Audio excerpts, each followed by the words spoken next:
Oh, noise has a lot of effects on the environment, particularly for those of us who generate the noise. So, like we say, a lot of sources of noise pollution, particularly from human beings themselves, vehicular movements, and sometimes the funerals that we organize, sometimes in our homes, we generate a lot of noise. And once we generate this noise and we live within the environment, we're certainly going to be affected by the noise. Now, when this noise comes, it's going to affect both what we call the auditory and non-auditory. When we talk of the auditory, that has got to do with the ear. Beyond some levels of noise, it can lead to destruction of the ear, complete deafness. You can hear. So it impacts directly on your hearing beyond some level.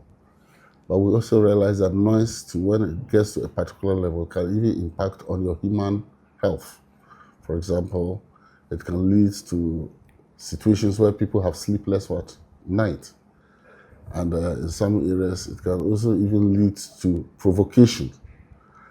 And in areas that live in highly dense areas where noise is being generated, it can even generate or lead to what we call your hypertension, blood pressures, and other things. Yeah, so noise in general has a lot of challenges that we really have to address. Yes, so your heart rate can be challenged by that. And don't forget that mental disturbances, like I've said, it can provoke you.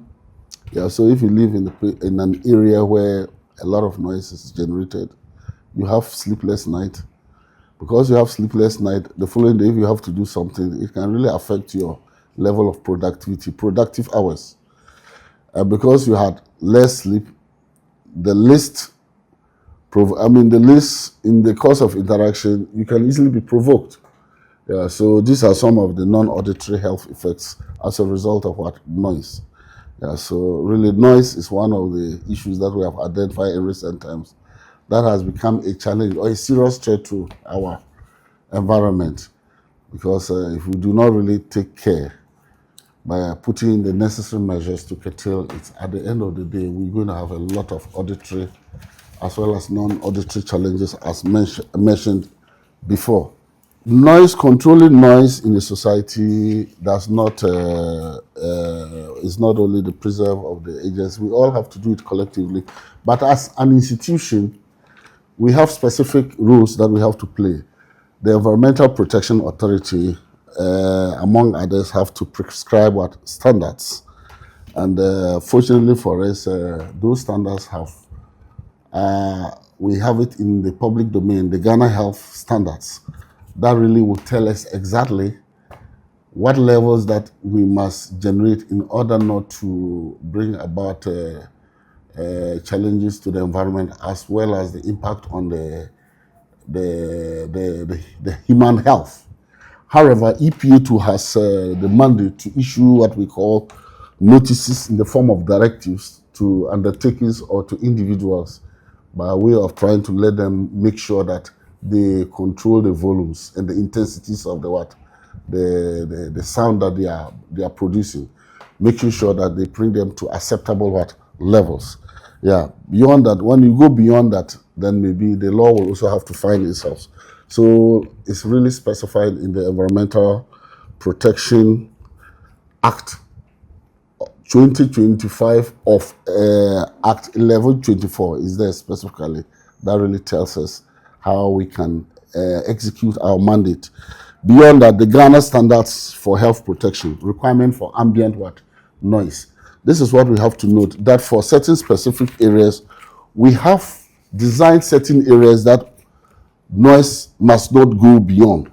For example, in residential areas, they have got zoning. In the residential areas, for the daytime, the noise must not go beyond 55 decibels.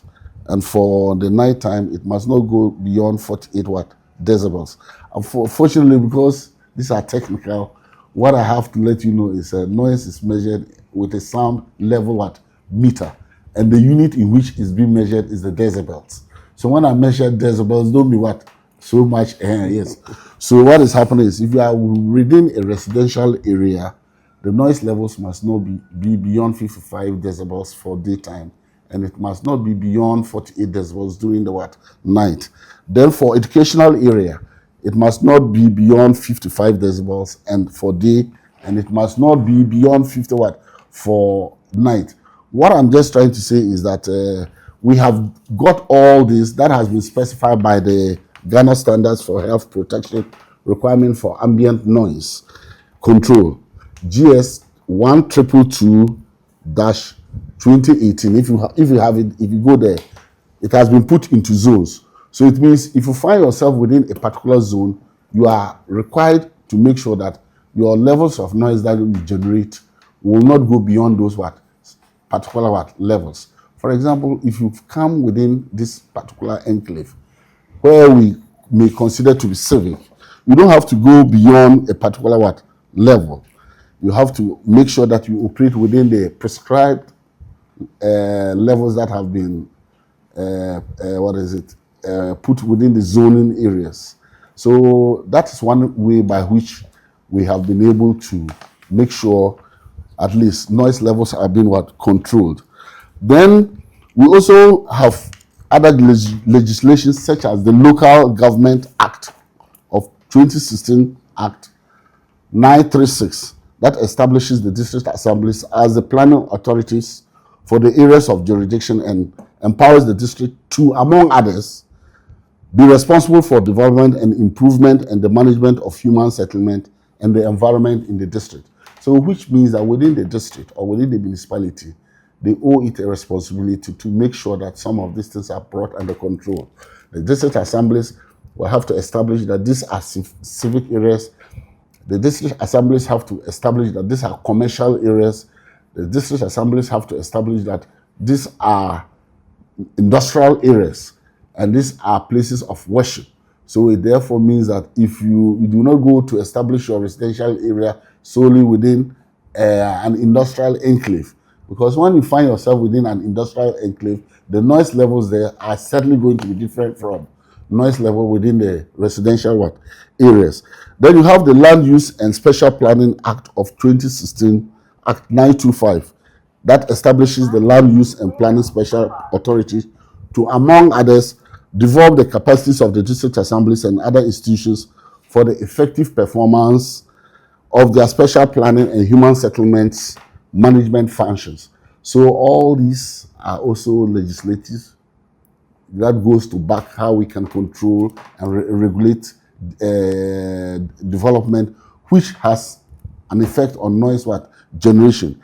Then we have also the Public Health Act of 2012, Act 851, which also seeks to prevent diseases, promote, safeguard, and maintain and protect the health of humans and animals, and provide for related what matters.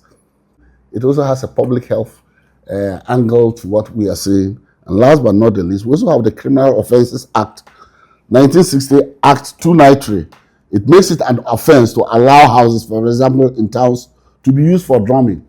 So the Criminal Offences Amendment Act will also let you know that these are issues that frowns on noise what making. These are but a few legislation that talks on what how to control what noise what level.